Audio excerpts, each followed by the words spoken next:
I've been recently playing Pentiment by Obsidian, and I love it. I mean, it's rare for me to play a game and only be several hours in and already make up my mind like, "Oh, this is a game I'm going to remember forever." That may sound a little dramatic to some, but it's definitely not. You know, at least in my case, because if I were to break down the game in the most simplest of terms, and of course this game has several different mechanics and it fits in several different genres too. But at its simplest form, it's a point and click adventure slash visual novel. If you're expecting any action or any complex battle mechanics, or honestly any battle mechanics at all, I mean, the closest thing to an encounter or some sort of a conflict was it's a scene where you go hunting and you shoot one single arrow. And I think that's the most action in the sense of combat that I've seen in the entire game. Some people may not even call it a game at all, and that's fair. Someone like I said earlier, like a visual novel or like a digital book. That's essentially what it is. I'd be like, yeah, I kind of get that. You wouldn't be wrong, but I don't know how developers and publishers feel about when people put their game in little boxes, but that's a human thing to do, right? We always want to categorize things because it makes us familiar with them and therefore pose less of a threat. We go, oh, this person is this and this place is this, and that's a good thing, because it also, when you're trying to explain it to a buddy or just someone in general, you always have something to compare it to so they can go like, oh, okay, I know what that. I may not have played the game, but I know the comparison that you made because I've played that other game. It's a classic, man, but it's also, since it's made by Obsidian, it's also a game that like other people who look at Obsidian's track record with video games, you've got Fallout New Vegas on there, arguably the best Fallout in the series. I know it's like the fan favorite, you know. I've been through this before. I think vanilla Fallout 3 is the best Fallout out, and followed by New Vegas. But, I don't know if I'm in the minority there. I think I am. Something tells me. But you look at Obsidian's track records with games like Fallout, with games like The Outer Worlds, which I enjoyed a lot. I mean, sure, it was kind of like Diet Fallout a little bit. Like there's a lot of elements of Fallout in The Outer Worlds, but also there's it feels not it feels kind of linear. So you got all these games that Obsidian made, and then boom, out of nowhere, they release a point and click adventure. That's a baffling move, and it's also a move that I find ballsy, and I love, man. I fucking love that. I love that they were just like it feels like a passion project. Because what else would explain a game like Pentiment in 2022, right? It's a game from a bygone era.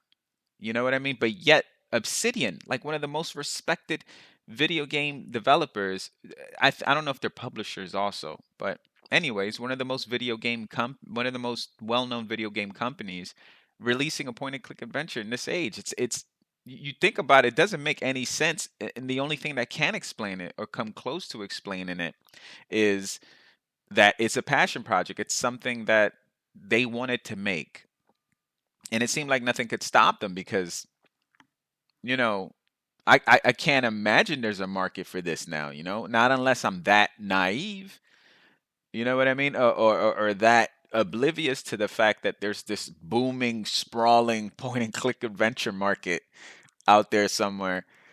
I don't know. But either way you put it, I find that so cool, man. So cool when someone, at least this is my perception of it. I can be completely wrong, but I just find it so cool when someone sticks to their guns for their artistic views. You know what I mean? Like they're putting their art they're like, look, I this is what I want to do. This is what I've been working on. This is what I love. And this game is like crack to me because I love history. I've always loved history, and I still do. I love things that had happened in the past, and also I'm a big genuine believer in the old cliche, which is like if you don't learn from your past, you're doomed to repeat it. I believe that 100%. And I see that in myself. I see that in people. And then I see that in this society and current generation as a whole. Like, I see that if you don't learn from the dumb shit that you do or the dumb shit that everyone else is doing, you're us as humans are just going to continuously be doomed to just repeat the same mistakes over and over in different times with different things, like now we're repeating the same thing that, in my opinion, I feel like in today's era with this whole cancel culture shit, I feel like we're back then, if you had conquistadors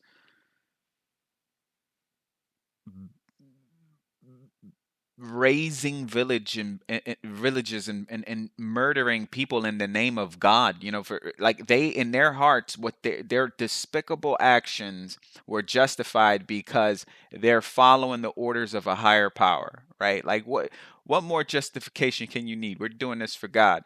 So it's like that self-righteousness, that zealousy, that's I feel like that's what's happening now, but with social media, right? With people who like to cancel other people. It's like we can cancel people and we can label them racist and homophobes and all of these crazy labels because we're doing it for a higher power. We're doing it for not God, but we're doing it for other people. Like it's that same, it's not the same thing and literally, but it's the same energy. And lost my train of thought here, but how does this relate to Pentiment? I guess to segue my way back into it, I guess I would say that it's a game that doesn't belong in this time, but I'm so fucking happy that they decided to stick to their guns and release it because it's a beautiful game. I've played it. I was gonna say I played it from cover to cover, and I'm like, you know what? That wouldn't even be like a misinterpretation of like I don't know if that's an analogy or whatever, but from cover to cover, when people usually say that to me, it's like I've read the book from the beginning to the end. But it's more of a metaphor, or maybe not. Maybe they mean it literally. But it is a digital book, man. But the story is so good, man. It kept me hooked. It was I don't remember the last time I played a game for like 6 7 hours straight. It was probably Cyberpunk about 2 years ago, like in 2020 or maybe 2021. Yeah, I first played Cyberpunk last summer, the summer of 2021. But that was the last time I remember staying up to like 6 in the morning and just like genuinely enjoying the game and loving the game. And Pentiment gave me that same vibe. Not obviously two different games, but I mean like I was so hooked that I didn't want to do anything but just play this game. And just walking around town and talking to people, that was entertaining in its own right, in the sense that like depending on the time, the same person you just spoke to like 5 minutes ago can have something new to say. um I will say this though, and I think this is what originally I started to talk about, because I'm always going on 17 different avenues when I'm doing these little things, these little podcast thingies. But I will say that this is a game, since giving Obsidian's track record of having all these awesome games under their belt, lots of people are going to view this game and go like, "Oh, it's probably like a medieval Fallout." Like I can use a medieval vat. You know what I mean? It'll be like a dude with like a parchment and he's writing hit points in real time or whatever.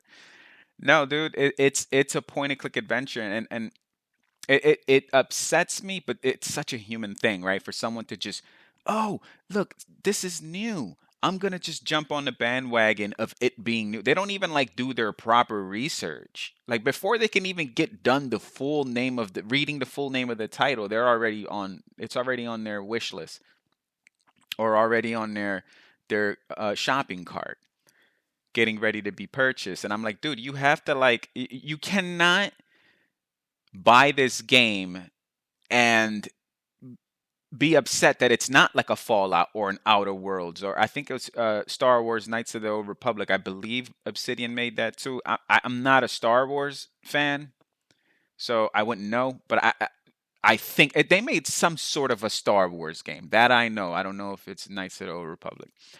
But anyways, all these games, they have this track record of all these awesome ass games, and then now you're thinking that Pentiment is like that, but just medieval and also kind of looks like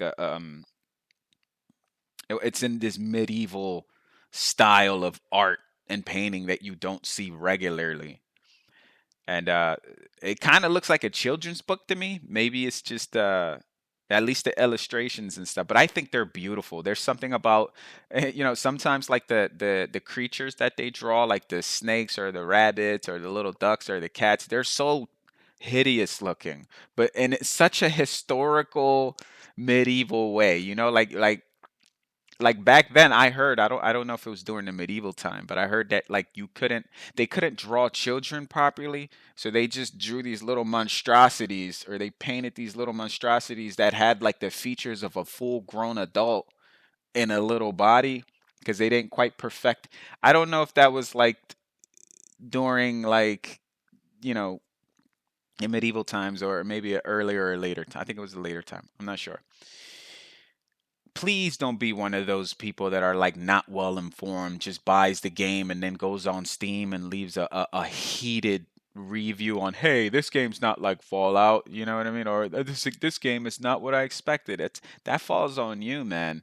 And for you to blame anyone else but yourself for not doing your homework, that's a shitty move. But that people make careers out of that. There's famous YouTubers who just rant, and not only ranting though, because that's what the fuck I do now, but I mean like just like angry, negative, like that. I've spoke about this before many times. That's the sweet spot, right? Like 10 things I hate in capitals. Like just negativity is what sells, sadly.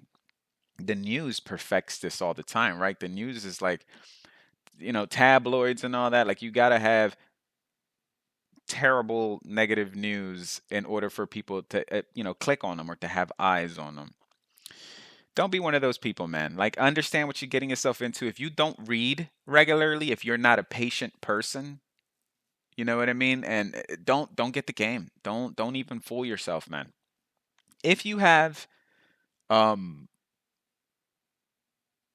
what the fuck is the name of that? Game Pass, Xbox Game Pass for PC or Xbox. Yeah, why not? If you already have the subscription, you have nothing to lose. By all means, download the game because it's on there and go for it, man. Give it a try. You might be surprised. Maybe it's been a long time since you've read a book, and this will scratch that itch. Or that sounded condescending, right? It's been a long time since you've read a book, you fucking caveman. What I mean is like, if it's been a long time since you sat there and played a game that doesn't involve survival mechanics, or crosshairs and high tech night vision scopes and shit, and fucking tactical face paint, or whatever the kids are into nowadays, and you just want a relaxing game that you can just sit back and read and get lost in, like, absolutely. And I remember reading an article a few days ago about I don't know, Jesus, what's his name? Tom Crow or something. That's not his name. I don't even know why I said that. I was gonna say Jim Crow, but I'm like, wrong Crow.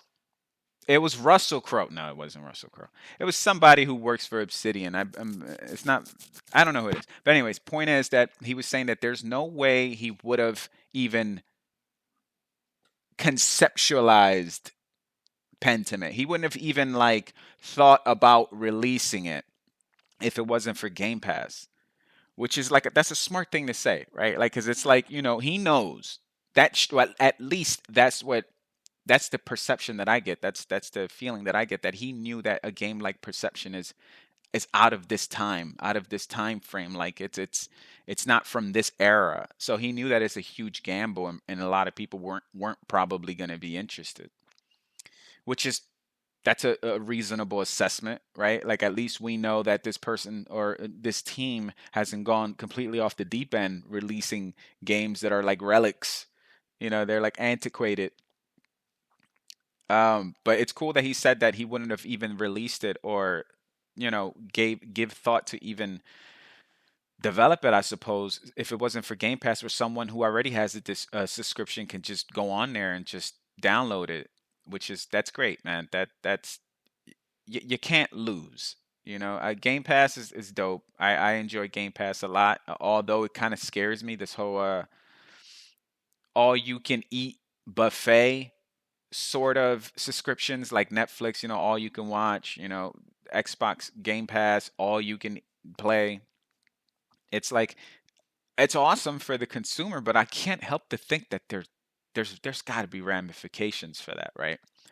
Like I remember in Spotify, a lot of the music artists, they were upset because they weren't getting paid as much by Spotify, each artist or whatever, because I don't know how true is that, because obviously I'm not a music artist. I'm a dude talking to you about video games from his living room. I've always wanted to be that. That's what my mom said I should strive to be. Anyways, what was I saying?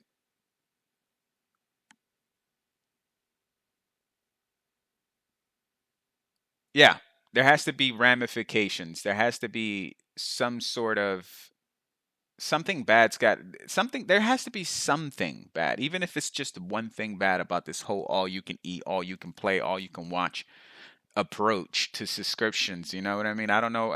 I'm assuming it's that, like, if it's Netflix, like I said earlier with Spotify, lots of artists. I remember reading an article years ago about artists, artists being upset about not getting paid as much or whatever. And I'm sure there has to be movies or documentaries or comedy stand-ups where the artists themselves kind of like, hey man, you're not giving me as much as I think I should be making, which, in some cases is a fair point. I don't know. There's something unsettling to me. Maybe there isn't. Maybe it's just a stupid little feeling that I have. I don't know. But it is a great deal to have Xbox, and it is a great deal to try out Pentiment as well as other games if you haven't already. Um, it's like Pentiment is like a slow rolling, and it does roll slow. It's a murder mystery. Which I love. It has It has. I love the medieval time. I can thank my fifth grade. I think it was in fifth grade. My fifth grade teacher, Mr. Haberman. I remember him vividly. I feel so bad because it's like I was such a shithead to this guy. Like you can tell this dude took his job seriously. You can see the passion.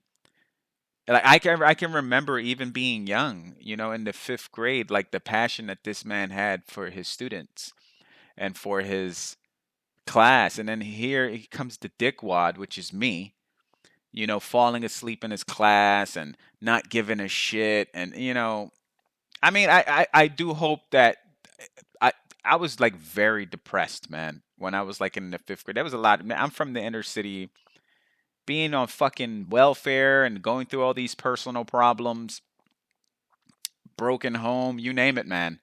So I wasn't in a state of actually learning at 7 o'clock in the fucking morning. You know what I mean? And I don't. I feel like sometimes he didn't understand that, or maybe he did. I'm not sure. But anyways, went on a tirade there. What I am trying to say is that he was a huge medieval nut, and I remember he incorporated that into his lessons, and I hear that the dude is teaching at a high school that I spent a short time in, and I hope he's doing well. Um, and if he's somehow miraculously listening to this, which I highly doubt, I would like to let him know that, goddamn, man, like you did reach me.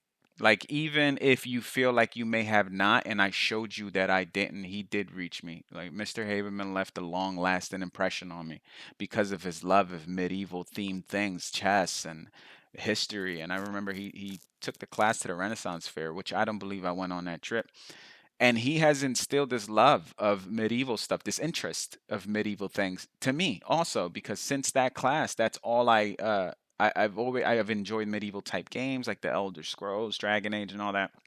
Sure, they may be high fantasy, but they're still medieval, and Pentiment, medieval history, perfect. So yeah, man, I hope he's doing well, and maybe one day I'll see the old teacher there. That'll be cool. So I've always been interested in medieval things. I've always been interested in history. I've always been interested in like reading and writing and anything that has to do with the English language. Um, so Pentiment scratches all those itches. They hit all those check boxes for me. And the story is like movie quality. It's like it's like I find myself like not yelling at the screen, but like going like, "Oh shit," like the same way someone would be in a movie, like when a plot twist happens and everyone's like, "Oh shit!" Like that's how I was alone in my living room when certain plot twists happened in Pentiment. I was like yelling at the screen, like, "Oh fuck, man! Like this is so good. This story's so good." It's a little complicated, and in retrospect, without revealing too much of the ending, like the reason why a certain individual was doing certain terrible things, his or her excuse would be that, it wasn't. I'm not going to tell you what the excuse was to cause this person to do all these despicable things, but I will say that it just, at the time I was like, okay. But then after like I thought about it, after I shut the game off and I was thinking, I was like, wait a minute, that doesn't feel like it's concrete of enough. It's not concrete enough of a reason for you to do these terrible things to other people.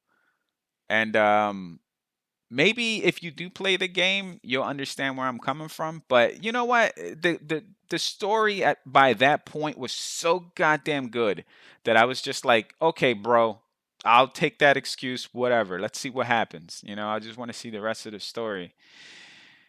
I hope that there is some sort of a sequel, and oh my god, I hope they don't name it like Pentiment 2. Back with a vengeance. Like I hope they find another clever little Pentiment 2 sounds, I don't know, it doesn't sound like it matches this type of game. Like maybe if it was like an action oriented game, I understand you can call it Pentiment 2, but maybe they can call it something else. I don't know. It just doesn't sit well with me. I can't fully even voice why.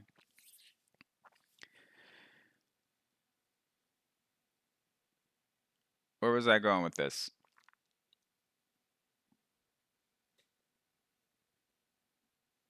So relaxing, I would say. That's a big vibe that I get from playing this game. Like you can literally just hunch back on your little chair, or if you're playing on a controller, even better, because you can kind of just snuggle up on a couch, get your little pillow, your little tiny little blankie, and you can just sit back and just play the game, just read and just take in the world. Like it's a very chill game that gets the intensity turns up in spikes. It's not a constant intensity. It's mostly chill with occasional like heart breaking slash heart wrenching moments or whatever. It's very chill, but it's also very cool. Like I don't know if that made any sense. It's very, maybe cool is not the word I meant to use. I meant to say it's very chill, but it's also like very interactive in the sense that like you would have to think of, it's like I said earlier, it's essentially a murder mystery, so you would have to think very hard about who you want to ultimately point the finger at. Who do you want to accuse of being a murderer? And it's always going to make you feel Like, and this is one of the things that I like about it, right? And also the sign of a good game in general is that this game is always going to make you feel like you did the wrong decision. Like like even if you did your homework and you're like 100% certain it's this particular character, you're always gonna walk out of there going like, ah, fuck, it wasn't him, was it? And it. I don't know if they intentionally wanted to do this, but you move on to the next chapter of the game with this ball in your stomach, right? And that ball is this ball of uncertainty. It's like this this this ball of like I have to live with this mistake. It's like a slight pain almost. It's almost like a okay, life goes on. I see it's a different chapter. It's a few years later. I'm a little older. That episode the person that I just pointed out and called a murderer got dealt with swiftly, harshly even.